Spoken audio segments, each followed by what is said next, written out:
I was talking about this picture here, and it's a perfect illustration of a profound truth. When information comes in through the eyes, it's actually raw, undecoded waveform and frequency. It's not actually the solid three-dimensional cars and rooms and walls we perceive. Our brains, this incredible biological computer, do that decoding and construction for us. And it's fascinating when you break it down. When this waveform information first comes into the eye, it's upside down, it's backwards, and it's completely two-dimensional. How many people realize that? How many people stop to consider that the very foundation of our visual experience is a flat, inverted data stream? What happens next is the brain, this master holographic projector, takes the two separate sources of two-dimensional information coming through each eye. You know, like those old-fashioned stereoscopic viewers or those magic eye pictures where you have to cross your eyes. They work because each eye is given a slightly different version of the same picture, and the brain fuses the two together to create the illusion of depth and dimension. Well, that's what the brain is doing every single moment we are awake.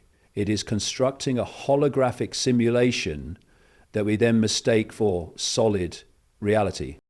This brings me to what I was mentioning in Brixton about consensus reality.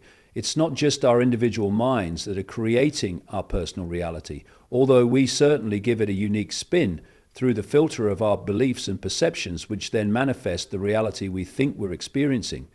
But there's a collective level, a shared field of perception that I call consensus reality, which allows us to basically agree on what we're seeing. For instance, if I looked out of that window with the cameraman here, we would all agree that there was a house over there. That's the consensus agreement. We might then, in our individuality, say, I like that house, or I hate the color, but we would all agree on the basic structure being there. This collective level of agreed upon perception is what the great psychiatrist Carl Jung identified as the collective unconscious. And this, in so many ways, is precisely where the matrix, this field of illusion we live in and believe is real, has its foundation. It is the shared dream we've all agreed to participate in. There's a powerful phenomenon that many people are now aware of, termed the 100th monkey syndrome.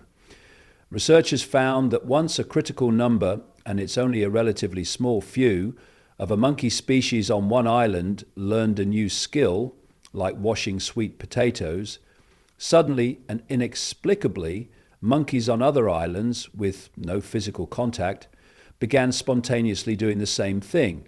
But the reason this phenomenon is possible is that there is a level, a unified field of consciousness where the minds of each species are connected. We are all one consciousness anyway, having different experiences. I can only symbolize it as if your individual mind is a single computer, and the collective mind, the collective unconscious, is the internet, the World Wide Web of consciousness. When you symbolically learn something new and truly know it, you are uploading that information to the web. It becomes available for anyone else who is tuned to that frequency, who can log in. The 100th monkey syndrome works because once those initial monkeys learned the skill, that knowledge was uploaded to the species collective field, and others, being more sensitive to it, could download it. Most so-called mysteries are actually very simple. Animals, because they don't read newspapers, watch television, or go through our ludicrous indoctrination system we call education, are not desensitized to these subtle fields. They are far more sensitive to these collective levels and other dimensions of consciousness. So they access information very effectively this way. But humans do it too. But every time we have a genuine awakening, every time we learn a profound new truth, we are adding that frequency and knowledge into the human collective mind. But here is the crucial part of the manipulation, and this is where the global cult, or the Illuminati as I call them, come in. This collective mind is a two-way street. It influences us just as we influence it. So once the human collective subconscious is programmed with a specific manufactured reality, a belief in solid, separate forms, in limitation, in a certain version of history and science, then unless we as individuals consciously disconnect from that programmed reality, we are going to live it and experience it as real.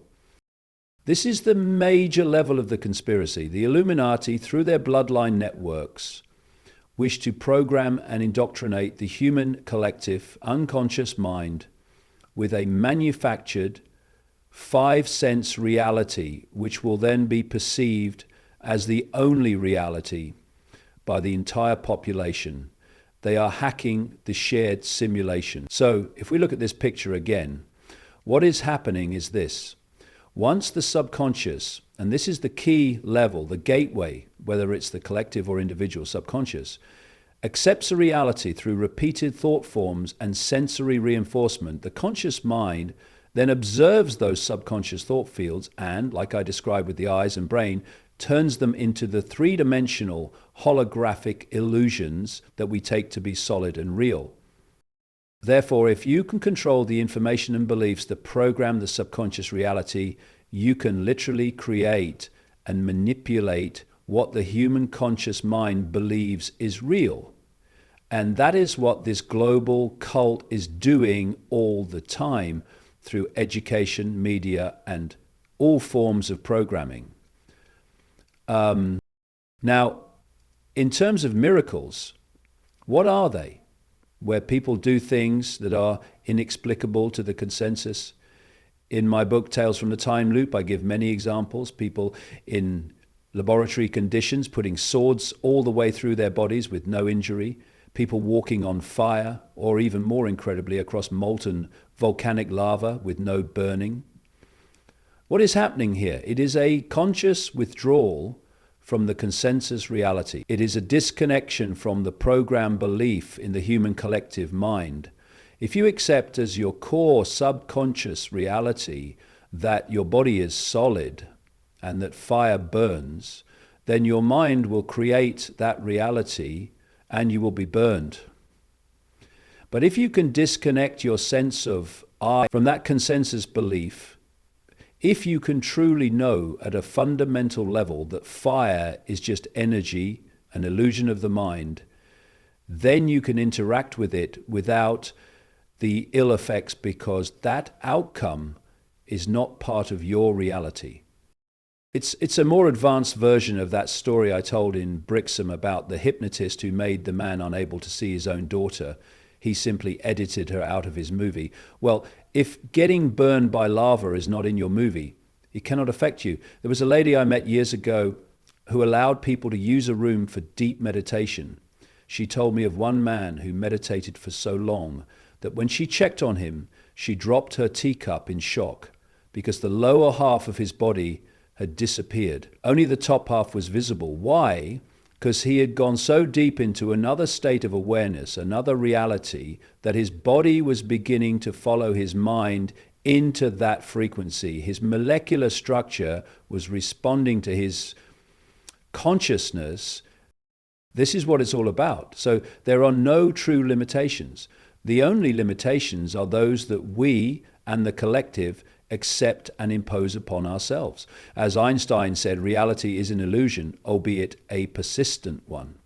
And what makes it so persistent is this collective level of agreement and the constant, relentless reinforcement from the external control system, the education, the media, the entire society, telling us this is real, this is real. We then take it on and project it outward as our hologram. This is the very basis of the conspiracy. It is the hypnotic enslavement of the population by feeding a specific, limited reality into the collective subconscious. So what is reality? Quite simply, it is whatever we believe it to be. And the agenda is to push and pressure humanity into a smaller and smaller, more confined sense of reality through the destruction of diversity and the suppression of alternative thought. The Illuminati's worst nightmare are the visionaries, the awakened ones, those who offer another sense of reality, because that gives people the key, the understanding that there are other possibilities, other frequencies, and that the walls of this prison are only as real as we collectively agree they are.